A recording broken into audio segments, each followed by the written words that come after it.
Well, Sam, I'm glad to meet you here at the table, which is at Juneau Regional Airport. As you know, we will show the video about Juneau Airport, and normally we are doing an interview with the owner or with the builder of the airport, and you cannot participate at the podcast due to scheduling problems. So we are trying to make it here with an interview. How are you? I'm doing pretty good. And I thank you for setting up this little unorthodox interview. I'm like you said, I'm sad I can't make it.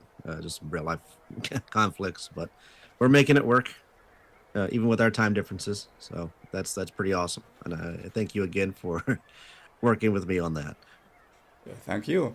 It's very an interesting airport, and I think the history of the of Juneau and of the whole area is interesting too. What can you tell us about yourself? Well, I've been building in Second Life for around 20 years now. I've built multiple airports. I've built multiple things. I was once a mole for the LDPW. Um, I just like creating, and I like creating things that people enjoy using. I love aviation, and been a big part of the aviation community for well over a decade now. Geez, times flies, but it's just been a lot of fun, and I just I like doing it. I see. I see. You have a long life, insect life. Um, you're older than me, and so your experience must be great. My question is, how was the airport planned and built? Originally, this entire area was conceived for Mark Twain Wright, the late Mark Twain, I should say, and his wife Neber, to build essentially a Second Life version of the Inside Passage of Alaska. And a mutual friend of ours introduced the two of us. I had been a renter and flyer, I guess you could say, a pilot at Hollywood for probably a year or two at that point. But he connected us, and Mark let me know of the project, what he wanted to do, and that he wanted to anchor it all with an airport. And he wanted somebody who could build something that would match the theme of the area in real life to here and kind of be the anchor to all this. So that's kind of how I got involved. And we worked together for a few months to figure out what he wanted. And eventually he just said, here's some land, uh, build me something. And I'm going to let you know. And thankfully he liked it. And Okay. here we are. You have done great work, I think. It's really a very interesting airport. How has Juneau Airport developed in the last 10 years? Not a ton has changed over the past decade, but one thing that has grown is, if you look around, a lot of the landscaping has changed from when I put it in because I was working with, mesh, which was still somewhat of its infancy back then, and a lot of the trees and landscaping back then was just not that great. So we've had people come in that are much better at that than I am and replace a lot of it. So you have better rocks, you have better trees, you have a better just kind of look to the exterior of the place. I see. Um, we've added hangars, we've added DSA's store at the end, and just minor revisions throughout. But a lot of it is largely the same as it was when it was Okay. built. Okay. Yes. Well, very well. How heavily is the airfield used? It's still a lightly used airfield. I'm not sure a ton of people know it's up here, um, and it's a little difficult to get into. More so than the straight on approaches you would see at like Hollywood or SNO or some of the other airports. That's partially by design, but it's used by tenants up here and a few that do know about it. But hopefully, a few more will be using it now that we get it out there. Okay. Okay, I see. Has the original intent for the airfield to facilitate access to each scene been successful? Or is it primarily the tenants who use it? I think it's a lot of the tenants who use it. I would say yes, overall, it's been successful. The people who do know about it or do venture up here, I do think get the will to explore around a bit, especially with the train, which just came in behind us a few seconds ago. I think it's gone now, but Yes. especially with the train and the boat dock. So they have you know intermodal ways of getting around, and it kind of needs you to explore. You see the train come in, you're like, well, where's that go? Let's hop Yeah. on there and see where it takes us. So I would say, for the most part, yeah, it's been successful in its original mission. Yeah. I see. But it's still a calm place here. A very romantic place, I think too.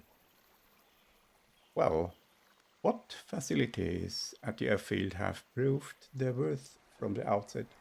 Which things have only been added or had to be adapted over the years? Uh, well, definitely the loading for the railroad down here, the and the seaport has been, or not seaport, the little marina has been very useful.